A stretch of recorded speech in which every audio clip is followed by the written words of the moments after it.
Orang yang pro Megawati itu begitu mendewakan Soekarno, seakan-akan Indonesia itu dimulai dari Bung Karno, sampai ada HAM Soekarnoisme.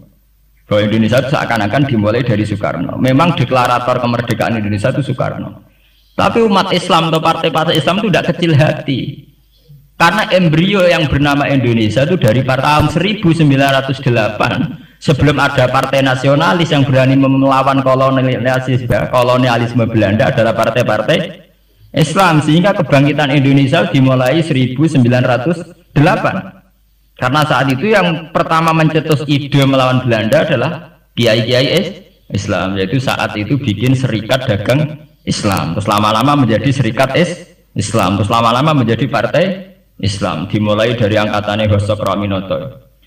Sini Haji Umar Said sinten Cokroaminoto, itu singkat jenis Hos Cokroaminoto.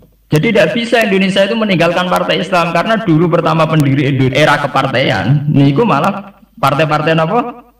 Islam yang lahir di Solo, di Jogja.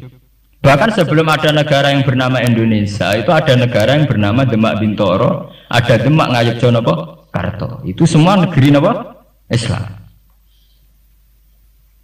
Ya, paham? Sehingga secara kesejarahan kita tidak kalah sama tuanya Soekarnoisme atau partai dan sampai kan kita ini kan kayak dini nabubukkan seakan-akan Indonesia itu dimulai dari Soekarno, sehingga nak wani Pak Karno itu koyok-koyok itu kita anti Indonesia.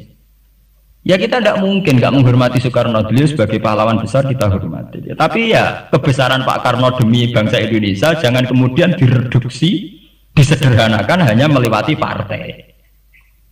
Ya itu kan namanya pekerdilan. Tentu Pak Karno bikin negara ini ya untuk semua bangsa, bukan untuk PDIP saja, bukan untuk partai-partai marhainisme saja, juga bukan untuk partai-partai yang berpaham Soekarnoisme saja. Ya sama, tapi kita juga adil, sebagai kiai juga adil. Hos Cokroaminoto bikin partai Islam adalah untuk mengusir Belanda dari bumi Indonesia, yang nantinya juga untuk kepentingan semua bangsa Indonesia, tidak hanya yang Islam saja. Ya kita adil, sama-sama adil. Saat nasionalisme ya tidak mengurangi keagamaan, saat keagamaan tidak mengurangi nasionalis. Tapi itu tadi kemudian ini dikerdilkan secara politik. Di sawangannya nak wis duwete Pak Hasim Mega nasionalis religius itu sudah ditren. Mangger duet senengane pasangan nasionalis sampai apa nak nasionalis terus wajib sholat. Apa nak religius terus gak wajib nasional? Sebetulnya itu kan apa kena orang Indonesia itu wajib sholat hanya karena atas nama nasionalis. Apa nak gue kiai itu wajib bayar pajak. Itu kan pengkerdilan, proses pembohongan ya. Pembohongan secara publik. Itu dibodohno, sedurunge bodoh kan. Itu kan repot. Namanya sedurunge bodoh dibodohno kenapa? Nurut. Makanya kalau seneng ya, kayak kemarin hari kebangkitan nasional itu seneng kalau diungkap terus di TV bahwa kebangkitan Indonesia dimulai dari 1908. Pentingnya bahwa orang-orang yang sok Soekarnoisme biar tidak mereduksi Pak Karno hanya milik mereka sendiri, karena bangsa ini berdiri semenjak 1908. Dimulai dari gerakan Budi Utomo sampai Hos Cokroaminoto sampai macam-macam ya, serikat-serikat Islam. Tapi ini terungkap sausé tukaran. Jadi sebetulnya Presiden Gus Dur jadi presiden biasa karena Basim Asari berjuang sebelum tahun 45. Megawati biasa. Ya karena beliau berjuang lewat bapaknya, ya sama semuanya sah. Pak SBY juga sah. Karena keluarga militer. Apa meneh dekne mantune Sarwedi sing ra roh sapa? Perjuangannya mertuane. Gak iso adol bapak ya adol mertuane. Pokoknya sing dikena didol pokoknya. Tapi artinya sama, kita secara sejarah itu sama. Kita sebagai santri juga tidak kalah sejarah.